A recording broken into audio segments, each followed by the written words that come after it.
There's a moment that plays out every single day on roads all across the United States, and most people don't realize how quickly it can go sideways. A patrol car pulls someone over. An officer walks up to the driver's window. A flashlight hits your eyes. Your heart rate goes up just a little, even if you know you didn't do anything serious. And then the officer asks one question that sounds simple, even casual, but can change the entire stop in seconds. Do you have a gun in the car? If you carry legally, if you have a concealed carry permit, if you keep a firearm in your vehicle for lawful self-defense, if you store it in the way your state requires, this is one of those questions that can turn a normal traffic stop into a high-stakes legal situation fast. Not because you're a criminal, not because you're doing something violent, not because you're hiding contraband, because most people were never taught what their rights look like in real life, on the shoulder of a dark road with lights flashing behind them while they're trying to be polite and cooperative and do the right thing, and they have about 10 seconds to choose their words. And here's the part that makes this so frustrating. The law is not always on your side just because you're trying to follow it. The system is not always designed to protect the innocent by default. Sometimes it's designed to reward compliance and conversation, because conversation creates information, and information creates leverage. A lot of good, law-abiding people get into trouble not because they're bad people, but because they answered a question the way a normal person answers a question, without realizing it was a legal fork in the road. Before we get into the details, a necessary note: this is general educational information, not personal legal advice. Firearm laws vary dramatically by state, sometimes by city, and the exact rules can change. Also, what you should do can depend on whether you are carrying, how you are carrying, whether you are in a duty to inform state, whether you're on private or public property, whether you're crossing state lines, and what the officer is actually asking. If you want advice for your specific situation, talk to a qualified attorney in your jurisdiction. Now let's walk through the reality of the stop, because context is everything. It's a normal weeknight. You're driving home from work, from a late dinner, from a friend's house. You're not drunk. You're not reckless. You're not doing anything that feels criminal. Maybe you were doing 40 in a 35. Maybe you didn't fully stop at a stop sign because you were tired and didn't see anyone coming. Maybe you have a taillight out. Maybe your registration sticker is close to expired. Normal life stuff. Then you see the lights in your mirror. That split-second stomach drop. The mental inventory. Was I speeding? Did I miss something? Is my insurance card in the car? Where's my license? You pull over. You try to do everything right because you want this to be calm and safe. You put the car in park. You turn on the dome light. You keep your hands visible. Maybe you put them on the steering wheel. You wait. You are, in every way, the type of driver officers say they want to encounter. Calm, respectful, not making sudden movements. And in this scenario, you also have a firearm. Legally owned, legally possessed, legally carried, stored in a lawful way for your state, maybe on your person, maybe in a holster, maybe secured in your console, maybe in a lockbox, maybe unloaded in a case in the trunk depending on your local rules. You're not a threat. You're not a criminal. You're a responsible gun owner who did what the system told you to do. Take a class, get a permit if your state requires one, follow the rules. The officer comes up, takes your license, maybe your registration, maybe your proof of insurance. While you're handing those over, the officer does something a lot of people don't think about. They look, they scan. That's not random, it's training. They're watching your hands, your posture, your movements, the interior of the vehicle, anything that suggests danger or evasiveness. Then the officer asks, "Any weapons in the car?" And the entire vibe changes, because that question is not small talk. It's not a friendly curiosity, it's a pivot point. It can lead to one of two things very quickly: an attempt to get you to say something that can be used against you, or an attempt to get you to give consent to a search or to additional steps the officer might not otherwise have legal grounds to do. Even if the individual officer doesn't consciously think, "I'm going to trap this person," the system of policing is structured around gathering information and maintaining control. And the moment weapons enter the conversation, officer safety becomes the dominant frame. That's how you can go from routine traffic stop to step out of the vehicle, to keep your hands where I can see them, to "we're going to secure that firearm," to "I'm going to ask you a few more questions." Most people aren't prepared for that shift because they're approaching the stop as a normal human interaction. The officer is approaching it as a legal interaction with risk management. Now here's what most people think their choices are. They believe they have two options. Option 1, tell the truth. Option 2, lie. That's the whole menu in their mind. And here's the problem. Both of those options, when handled the way most people handle them, can be disastrous. Let's start with the worst instinct, lying. Some people panic. Some people think honesty will create complications. Some people worry the officer will treat them differently if they say yes. Some people don't want to be delayed. Some people fear escalation, so they say, "No, officer," even though they do have a firearm. In many jurisdictions and under many circumstances, making a knowingly false statement to law enforcement can become its own legal problem. It can be charged in some places. It can be used to justify escalation. And even when it isn't charged as a separate crime, it can destroy your credibility instantly. Because if the officer later sees the firearm in plain view, or you reach toward the area where it's stored, or the officer develops some lawful basis to search, or another officer arrives and something changes, now you're not the responsible driver with a legal firearm. Now you're the person who lied about having a weapon. That alone can change the tone of everything that follows. It can also change what happens later in court if the situation becomes contested. A prosecutor loves credibility issues. You looked an officer in the eye and lied is the kind of story that can make a judge or jury less sympathetic, even if the firearm itself was legal. So as a baseline rule, don't lie. Don't try to talk your way around it with half-truths. Don't gamble with your freedom because you wanted the stop to be faster. Now let's talk about the other extreme, the one that feels morally correct but can still be a trap. Unrestricted volunteering. A lot of good people think, "I'm lawful, I'm responsible, I have nothing to hide, I'll be completely open." So they say, "Yes, officer, I have a firearm, I have a permit, it's in the glove box, here's my permit, here's where it is." They think that ends the issue. They think they just proved they're one of the good ones. But practically, what they may have done is escalate the stop into an armed encounter from the officer's perspective. Even if the officer stays calm and professional, their training will often shift their behavior. They may ask you to step out. They may separate you from the vehicle. They may temporarily restrain you for officer safety. They may ask to secure the firearm during the stop. They may ask follow-up questions that have nothing to do with the traffic violation. Where you're coming from, where you're going, whether you have other weapons, whether you're carrying on your person, whether you've been drinking, whether you have anything illegal in the car. And here's what most people don't understand.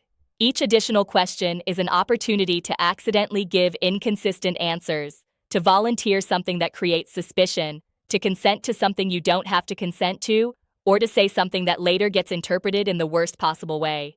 You might be trying to be cooperative and end up creating a bigger legal footprint than you intended. So if lying can create legal jeopardy, and volunteering can cause escalation you can't control, what's the third path? The third path is understanding your rights and using them calmly, respectfully, and strategically. That means you need to understand what the Fourth and Fifth Amendments look like in a traffic stop context. The Fourth Amendment protects against unreasonable searches and seizures. A traffic stop itself is a seizure in legal terms, even if it's brief and routine. During that stop, an officer can do certain things automatically. They can ask for your license, registration, and proof of insurance, depending on state requirements. They can run your information. They can check warrants. They can generally ask questions. They can observe what is in plain view. Under Supreme Court precedent, they can usually order you and passengers out of the vehicle. If they have reasonable suspicion that you are armed and dangerous, they may be able to conduct a limited pat-down or take other safety measures. But a full search of your car is a different event. Generally, to search your vehicle, the officer needs one of a few legal foundations: your consent, probable cause, or another recognized exception to the warrant requirement. The details are complicated, but one principle is simple and practical. Consent is the easiest path to a search, and officers often ask for it because it works. If an officer says, "Mind if I take a look?" and you say yes, you may have just handed them the key to your Fourth Amendment protections in that moment. People say yes because they want to seem cooperative, because they feel pressured, because they think saying no looks guilty, because they assume they can't say no, or because they just want the encounter to end. But if you have nothing to hide, you shouldn't mind is not a legal standard. It's a persuasion line. You are allowed to refuse consent. Refusing consent is not by itself a crime, and in many contexts, it cannot by itself serve as probable cause. Now, the Fifth Amendment. People know the phrase, "you have the right to remain silent," but they often misunderstand it in two big ways. First, they think it only applies after you're arrested and Mirandized. In reality, you can choose not to answer investigative questions during a police encounter. Traffic stops are messy in this area because you are required to provide certain identifying documents and comply with lawful instructions, but you generally are not required to answer every question about your life, your travel, your possessions, or your intentions. Second, people think silence is automatically used as proof of guilt. The reality is more nuanced and depends on context and jurisdiction, but as a general rule, you do not have to help build a case against yourself through voluntary conversation. Talking is often how people accidentally give the state more than it would have had otherwise. So when the officer asks, "Do you have a gun in the car?" you should hear the question for what it is, a question that can lead to a consent search, an escalation of the stop, or a chain of follow-up questions. Now, here is where we need to be extremely careful, because the correct approach depends heavily on whether you are in a duty-to-inform state and on whether the officer is asking as a casual question or as part of a legal requirement. Some states have laws that require you to disclose that you are carrying or that you have a firearm in the vehicle during an official encounter with law enforcement. In those states, failing to disclose can be a crime or can lead to serious consequences such as arrest, fines, permit suspension, or other penalties. Other states do not require proactive disclosure, and in those states, volunteering information may be optional and strategically unwise unless disclosure is required or unless there's some practical safety reason to do it. For example, if you're about to reach into the same compartment where the firearm is stored and you want to prevent a misunderstanding. Because this area is so state-specific and changes over time, you should not rely on social media lists, random comments, or outdated 50-state charts. If you carry, you need a reliable, up-to-date source for your state and any state you travel through. Official state websites, current statutes, and qualified local attorneys are the gold standard. Some apps can help, but they can also be wrong or out of date, so verify. With that said, we can still talk about general principles and safe language that does not involve lying, does not involve consenting, and does not involve escalating the encounter unnecessarily. The goal in a traffic stop is not to win an argument. The goal is to get through the stop safely, lawfully, and with minimal legal exposure. Your tone matters, your movements matter, your words matter, and the biggest mistake people make is trying to explain and justify themselves in real time. If you are not in a duty-to-inform state and you are not legally required to disclose, one approach many attorneys advise in general terms is to avoid answering investigative questions and avoid consenting to searches. That can look like calmly saying something along the lines of, "Officer, I'm not going to answer any questions," or "I'm going to remain silent," or "I'd like to cooperate with required information, but I'm not answering questions."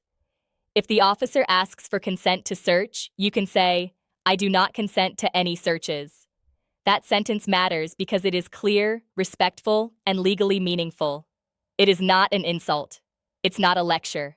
It's not hostility. It's a boundary. Notice what it does and does not do. It does not accuse the officer of misconduct. It does not escalate emotionally. It does not contain admissions. It does not contain lies. It simply states your position on consent. If the officer continues questioning you after you've declined consent and declined to answer questions, another phrase that functions as a checkpoint is, "Am I being detained or am I free to go?" That question forces clarity about the nature of the stop. If the purpose of the stop is complete and the officer has no lawful reason to extend it, they may tell you you're free to go. If they tell you you're being detained, that indicates they claim a legal basis to keep you longer. In that situation, the smartest move is usually to stop talking and ask for counsel if the interaction becomes investigative beyond the traffic matter. If you reach the point where you are being detained beyond the ordinary scope of a traffic stop and questioning continues, a common protective statement is, "I am exercising my right to remain silent, and I want a lawyer." Then stop talking. Don't fill the silence. Don't argue. Don't try to negotiate verbally. Don't explain why you want a lawyer. The explanation is not required, and the more you talk, the more you risk saying something that gets twisted later. Now we need to talk about the other side of this. Compliance and safety. Exercising rights does not mean being disrespectful. It does not mean refusing lawful orders. It does not mean physically resisting. If an officer orders you to step out of the vehicle, in most situations, you should comply. If an officer tells you to keep your hands visible, comply. If an officer tells you not to reach into a compartment, comply. You can assert rights verbally while still following lawful commands physically. If an officer decides to search anyway, you do not physically interfere. If you believe the search is unlawful, that is something to challenge later in court through an attorney. The roadside is not the courtroom. The roadside is where misunderstandings become injuries, and where your best protection is calm compliance paired with clear boundaries. So the practical combination is: be polite, keep hands visible, comply with lawful orders, do not lie, do not consent to searches, and do not volunteer more than required. Now let's address the biggest complication: duty to inform rules. If you are in a duty to inform jurisdiction, the strategy changes because you have a legal obligation to disclose in a specific way and within a specific time frame. In that situation, silence may not be a protected strategy, it may be a violation. If the law requires disclosure, you should disclose in the manner required by that jurisdiction, and you should do it early and calmly, with your hands visible. A practical way to do that, again, general information, not a substitute for your state's statute, could sound like: "Officer, I want to let you know I am legally carrying a firearm." Or, "Officer, I have a concealed carry permit and I am carrying." Then pause and wait for instructions. The pause matters. Don't start narrating where it is while also reaching for documents. Don't reach toward it. Don't say "it's right here" while moving your hands. Keep your hands visible and let the officer direct what happens next. Your duty is to inform if the law requires it. Your duty is not to consent to a search of your entire vehicle. Your duty is not to answer a chain of unrelated investigative questions. Your duty is not to waive your rights because you complied with a disclosure requirement. If the officer then asks, "Where is it?" you may be required to answer depending on local rules, or you may choose to answer for safety reasons without consenting to a broader search. This is where local legal advice matters. In many real-world situations, calmly stating location to avoid a misunderstanding can be wise, but you still do not need to say, "Yes, you can search," and you still do not need to volunteer unrelated information. If the officer asks, "Do you mind if I secure it?" your options can depend on your state, the officer's lawful authority, and the circumstances.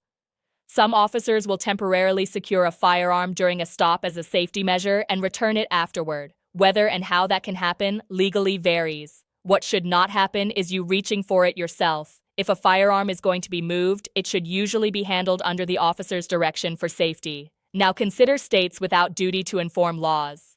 In those states, you generally have no legal obligation to volunteer information about a firearm simply because you've been stopped, unless you are directly asked and the law requires a truthful answer, or unless the firearm is going to be encountered during the stop. For example, it's in the glove box where your registration is stored and you will need to open that compartment. In those situations, many attorneys will advise that if you must access a compartment that contains a firearm, you should communicate that proactively for safety, in a limited and calm way, without turning the stop into an open-ended conversation. For example, "Officer, before I reach into the glove box for my registration, I want to let you know there is a legally owned firearm in there. How would you like me to proceed?" That kind of statement is not a confession to a crime. It's a safety-oriented communication designed to prevent the officer from being surprised by the presence of a weapon while you are reaching toward it. Again, this is not universal advice, and local laws matter. But what you should take away is the principle. Don't create surprises, don't make sudden movements, don't lie, and don't expand the conversation beyond what is required. Now let's zoom out, because this isn't just about one question. It's about the structure of the encounter. A traffic stop is a power imbalance. That's not a political statement. It's just reality. The officer has training, authority, tools, backup, and the weight of the state behind them. You are alone in your vehicle, often tired, often anxious, often trying to end the situation quickly. And the legal system is complex, extremely complex. It varies state to state. It contains technical requirements most people never learn until they're in trouble. And then, when people do get in trouble, they hear the harsh rule: ignorance of the law is no excuse. That creates a brutal situation where a person can be doing their best to comply and still walk into a legal trap simply because they didn't know which words to use or which words not to use in a high-pressure moment. That's why this matters so much for gun owners. The same person who is peaceful, trained, responsible, and legally permitted can still have their life disrupted by a stop that takes a wrong turn. It's also why this shouldn't be framed as anti-police. It's possible to respect the difficulty of policing and still acknowledge that citizens have rights and need to know how to exercise them. Most officers are not waking up hoping to ruin a law-abiding person's life. Most stops end fine. Many officers are professional and safety-focused. But the system rewards information gathering, and it's built around the reality that words can be used later. A statement you think is harmless can be interpreted differently in a report. A casual comment can become admission. A nervous joke can become inconsistent story. A poorly phrased sentence can become probable cause when combined with other facts. So the responsible approach isn't to panic or to be hostile, it's to be prepared. Preparation means you have a plan before you see the lights. Preparation means you decide in advance that you will not lie. Preparation means you decide in advance that you will not consent to searches. Preparation means you decide in advance that you will not volunteer extra information. Preparation means you know whether your state requires disclosure, and you know the disclosure language you will use if it does. Preparation means you practice staying calm and keeping your hands visible. Preparation also means you accept something most people don't want to accept. Even when you do everything right, an officer can still detain you, still escalate, still call for backup, still search if they claim probable cause, and still arrest you. Your job in that moment is not to talk your way out of it. Your job is to minimize damage and create the best possible position for your attorney later. That's why the short, clear, repeatable phrases matter. Long explanations are where people get hurt. The more you talk, the more you create material that can be misunderstood, misquoted, or used selectively. So, in a non-duty to inform situation, a clean, minimal set of phrases many defense attorneys like in principle looks like this: I do not consent to any searches. Am I being detained, or am I free to go? If detained and questioning continues, I am exercising my right to remain silent. I want a lawyer. And then you stop talking. You don't sprinkle in sarcasm. You don't argue. You don't lecture. You don't insult. You don't try to educate the officer on constitutional law. You stay calm. You stay respectful. You give them your required documents. You follow lawful commands. You simply do not give consent and do not provide extra statements. If you are in a duty to inform jurisdiction, your minimal script starts with disclosure. Officer, I need to inform you that I am legally carrying a firearm. Then you keep your hands visible and ask, how would you like to proceed? That shows compliance with the legal duty and safety-minded cooperation, without turning the stop into an open-ended interview. Now, 2 more points that people often miss. First, if you carry and you travel across state lines, you cannot assume your home state rules follow you. They don't. Reciprocity rules are different from duty to inform rules. Storage rules are different from carry rules. What is legal in your glove box in one state may be illegal in another. What is concealed carry in one place may be treated differently elsewhere. If you're driving regularly across borders, you need to treat that like a real part of your responsibility as a gun owner. Learning the law where you are, not just where you live. Second, you need to think about what happens if the firearm is in the same place as your required documents. A huge number of people keep their registration and insurance in the glove box. If your firearm is in the glove box too, you can create an unnecessary risk moment. The officer asks for registration, you open the glove box, and suddenly there's a weapon visible. Even if it's legal, surprises are where officers tense up. A safer practice for many people is to store required documents somewhere separate from the firearm, so you can retrieve paperwork without reaching toward or exposing the weapon. That's not about surrendering rights. It's about preventing misunderstandings and keeping the encounter calm. Now let's talk about the emotional trap officers sometimes, intentionally or unintentionally use. The "if you have nothing to hide" line. You might hear, "If you've got nothing to hide, why won't you let me search?" That line works because it hits a social pressure button. People don't want to seem suspicious. People want to be liked. People want the stop to end quickly. People feel like refusing will make things worse. But you have to separate social logic from legal logic. Refusing consent is not an admission. It's not proof of wrongdoing. It is a constitutional boundary. You don't owe an explanation. Explanations become openings. Explanations become debate. Debate becomes emotion. Emotion becomes mistakes. So the best response is calm repetition. Officer, I do not consent to any searches.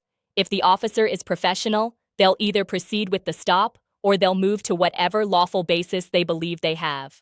If they don't have a lawful basis, the stop should end. If they claim they do, you let your attorney fight about it later. Now, some people worry, won't refusing consent make the officer angry and cause retaliation? The honest answer is, sometimes officers can react poorly to being told no. That's a reality. But the alternative, consenting to a search and volunteering statements, can be far worse legally. If you're worried about escalation, your best tools are calm tone, polite wording, slow movements, and minimal speech. Yes, sir, and no, ma'am, and I understand can coexist with I do not consent to searches. Also, comply with the basics. Provide your documents. Keep your hands visible. Don't make sudden movements. Don't reach into compartments without communicating first. Don't argue. The goal is to give the officer nothing to fear physically and nothing to use legally. Now, there's one more uncomfortable truth in all of this. Even lawful gun ownership can create complications in an encounter because many officers have been trained to treat gun present as risk present. That doesn't mean the officer is evil. It means the officer is trained around worst-case outcomes, and worst-case outcomes in traffic stops are real. So part of being a responsible gun owner is understanding that the presence of a firearm changes the psychology of the stop, whether you like it or not.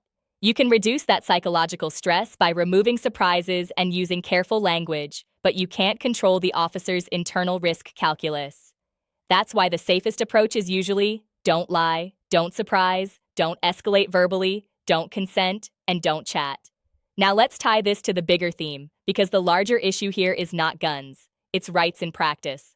A lot of Americans can recite the idea of rights. They can say Fourth Amendment and Fifth Amendment. They know the slogans. They've heard Miranda on TV. They've heard probable cause in movies. But the side of the road version of rights is different. It's a stress test. It's where you see whether you actually know how to use the Constitution when your pulse is up and you're trying to be polite and you're worried about making things worse. And in 2026, for a lot of ordinary people, knowing you have rights isn't enough. You need a plan. You need language ready. You need to know what your state requires, especially if you carry. Because the legal system is not built for simplicity. It's not built for uniformity. It's a patchwork. And when you mix a patchwork system with high-pressure encounters and strict enforcement, people get chewed up for technical mistakes. So what should you do practically starting tonight? Look up whether your state has a duty to inform requirement, not through a random comment. Use a reliable source. Check the current statute or an official state resource. If you travel, check the states you travel through. Decide where you keep your registration and insurance card, and make sure you can access them without reaching into the same place you store a firearm. Decide in advance that you will never lie to law enforcement during a stop. Memorize a short, calm refusal sentence for consent searches. I do not consent to any searches. Memorize the clarity question. Am I being detained, or am I free to go? If detained and questioning turns investigative, memorize. I am exercising my right to remain silent. I want a lawyer.